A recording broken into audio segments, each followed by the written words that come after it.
Welcome to War Bios, the podcast that delves into the intricacies of military history's most pivotal battles. Today, we're going to explore one of the most fascinating and lesser-known conflicts in European history, the Battle of Narva. This 1700 battle was a clash of titans, pitting the Swedish Empire against the Russian Empire, with the fate of Northern Europe hanging precariously in the balance. As we embark on this journey, you'll discover how the grand strategies of two empires collided in a maelstrom of bloodshed and heroism. In the late 17th century, the Swedish Empire, under the leadership of the formidable King Charles III, was at the zenith of its power. With a reputation for military genius and a well-oiled war machine, Sweden had expanded its dominion over much of Northern Europe, incorporating present-day Finland, Estonia, and parts of Latvia into its territory.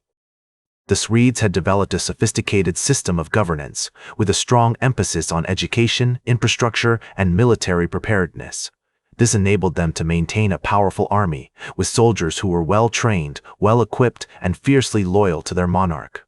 However, this expansion had not gone unnoticed by its neighbors, particularly the Russian Empire, which had long sought to gain access to the Baltic Sea and challenge Swedish hegemony.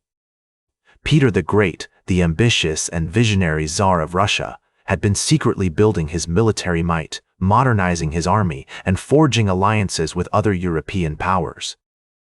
He saw an opportunity to strike at Sweden, while King Charles II was still a teenager, hoping to catch the Swedes off guard before they could fully mobilize their forces. Narva was a key location, controlling access to the Baltic Sea and providing a vital trade route between Russia and Europe. The city's defenses were formidable, with high walls, deep moats, and a strong garrison. But Peter the Great was determined to capture it, knowing that it would give him a significant advantage in his quest for dominance. As tensions escalated, King Charles XII, barely 18 years old at the time, demonstrated remarkable poise and strategic acumen, mobilizing his army with lightning speed and marching towards Narva to confront the gathering Russian forces. The Swedish king's decision to take personal command of his troops would prove pivotal in the events that unfolded.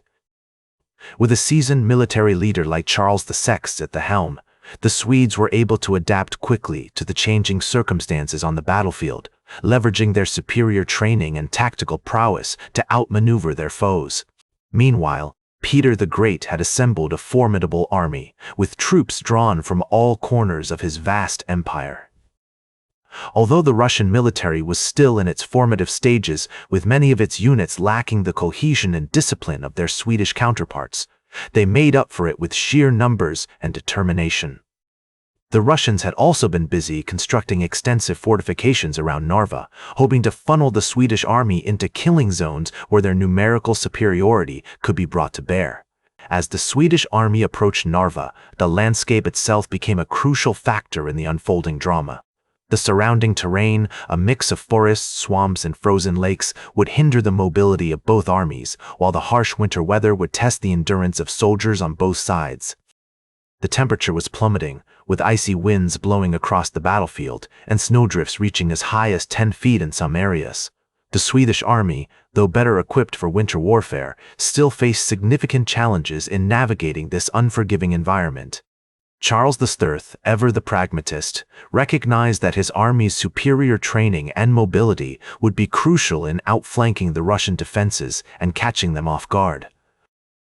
He began to formulate a plan that would utilize the treacherous terrain to his advantage, seeking to split the Russian army and destroy it piecemeal. The Swedish king knew that his troops were more agile and better trained than their Russian counterparts, and he aimed to use this to his advantage. As the two armies faced off, the tension was palpable. The Swedes were arrayed in a series of linear formations, with their infantry at the center and their cavalry on the flanks. The Russians, on the other hand, had adopted a more defensive posture, with their troops huddled behind the walls of Narva and their fortifications. As the Swedish army approached Narva on November 20, 1700, Charles XIII's plan to outflank the Russian defenses began to take shape like a masterfully crafted puzzle. The king's eyes gleamed with a fire that seemed almost otherworldly as he divided his forces into two main columns, each tasked with a specific role in the impending battle. The left column, led by the seasoned General Reinskild, was to pin down the Russian right flank, drawing their attention and firepower away from the true point of attack. Meanwhile, the right column, under Charles II's personal command, would attempt to outmaneuver the Russian left and strike at their vulnerable rear, a daring move that would require precision, speed, and cunning. The Swedes advanced through the dense forests and snow-covered terrain with a quiet confidence born of experience and training. Their knowledge of the land, gained from previous campaigns and scouting missions, allowed them to navigate the treacherous landscape with ease, avoiding the hidden pitfalls and unseen dangers that lay in wait for the unwary. The forest loomed above them, its towering trees like sentinels guarding the secrets of the battlefield, their branches creaking ominously in the wind. Meanwhile, Peter the Great, confident in his defensive preparations, had arrayed his troops behind the walls of Narva, with his most experienced units holding the center. The Russian defenses were formidable, a labyrinthine complex of earthworks, palisades, and bastions designed to funnel attackers into killing zones where they could be cut down by massed artillery and musket fire. However, Peter had underestimated the Swedish king's cunning and adaptability, failing to account for the unpredictable nature of his opponent. As the Swedish columns advanced, they began to probe the Russian defenses, searching for weaknesses to exploit like a skilled surgeon seeking out the tender spots in a patient's anatomy. The Russians, expecting a straightforward frontal assault, were caught off guard by the Swedes' unconventional tactics, which seemed to defy the conventional wisdom of warfare. They had anticipated a bloody and brutal clash of arms, with both sides trading blows and suffering heavy casualties, but instead found themselves facing an enemy who seemed to dance around their flanks, striking at their vulnerable points with deadly precision. The battle raged on for several hours, with both sides suffering heavy casualties as the snow-covered ground became slick with blood and the air grew thick with the acrid smell of gunpowder. The sound of musketry and cannon fire echoed through the forest, a deafening cacophony that seemed to shake the very foundations of the earth. However, the Swedish king's plan was beginning to bear fruit as his troops slowly but surely gained the upper hand. The Russians, struggling to maintain their cohesion, began to falter under the relentless pressure, their lines wavering like a mirage on a summer's day. As the sun began to set on November 22, 1700, casting a golden glow over the battlefield, the Swedish army had gained a significant advantage. Their right column had outflanked the Russian left, while their left column pinned down the Russian right, preventing them from responding effectively to the Swedish maneuver. The Russian defenses were breached, and their troops were in disarray, like a flock of sheep scattered by a pack of wolves. As night fell, Charles II's troops regrouped and prepared for the final assault, their faces set with determination, their eyes burning with a fierce inner light. The Russian defenses were on the brink of collapse, and Peter the Great, realizing that his army was about to be annihilated, ordered a retreat, hoping to salvage what remained of his forces. However, it was too late, as the Swedish army poured into the gap, cutting off the Russian escape routes like a scythe cutting through ripe grain. In the chaos that followed, many Russian soldiers were cut down or captured, while others fled in panic, abandoning their arms and equipment like autumn leaves scattered by the wind. As Charles XIII surveyed the battlefield, he is said to have remarked, "I have won a great victory, but at what cost?" His voice was tinged with sadness, his eyes haunted by the memory of the fallen as he gazed out upon the carnage that lay before him. The aftermath of the battle saw the Swedish army occupy Narva, with Charles XVI establishing his headquarters in the city. The Russian prisoners were treated relatively well, considering the norms of the time, with many being released or exchanged for Swedish captives. Peter the Great, however, was forced to regroup and reassess his strategy, acknowledging that his army still had much to learn from their Swedish adversaries. As the winter of 1700 to 721 set in, the Swedish army settled into a routine of occupation and consolidation, with Charles XVI planning his next move against the Russian Empire. The Battle of Narva had been a significant victory, but it was only the beginning of a long and bloody conflict that would span over 2 decades, testing the mettle of both the Swedish and Russian armies. As the winter of 1700 to 721 set in, Charles XIII's army continued to consolidate its gains, with the Swedish king establishing a strong foothold in the region. The Russian Empire, still reeling from the defeat at Narva, struggled to regroup and reassess its strategy. Peter the Great, determined to learn from his mistakes, began to implement reforms aimed at modernizing his military and addressing the weaknesses that had been exposed during the battle. The sound of clanging hammers and sawing wood filled the air as Russian soldiers labored to construct new fortifications, their breath visible in the cold winter air. In the years that followed, the Great Northern War would continue to rage on, with both sides suffering heavy losses and experiencing periods of triumph and defeat.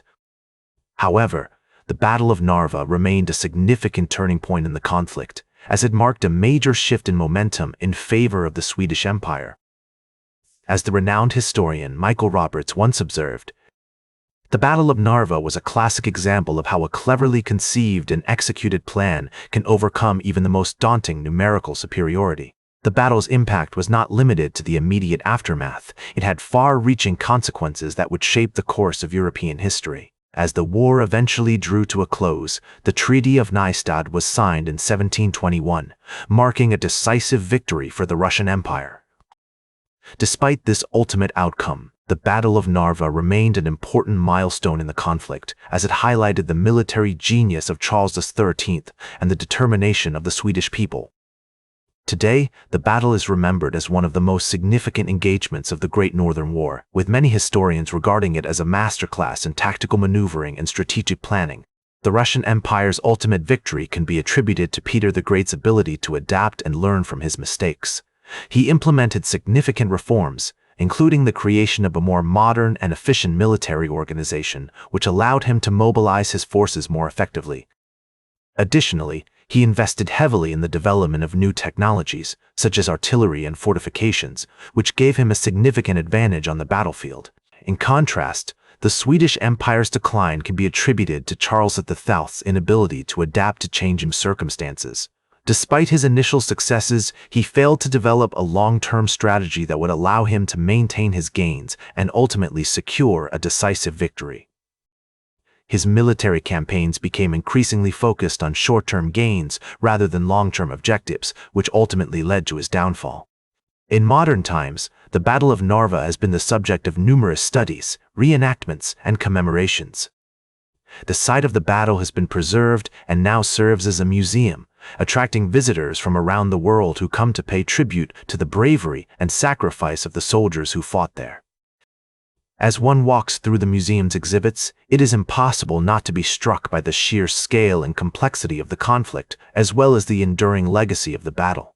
The Battle of Narva's impact extends far beyond the confines of military history, as it has also had a lasting influence on the development of European politics, culture, and society. The war marked a significant shift in the balance of power on the continent, with the Russian Empire emerging as a major force and the Swedish Empire beginning its decline.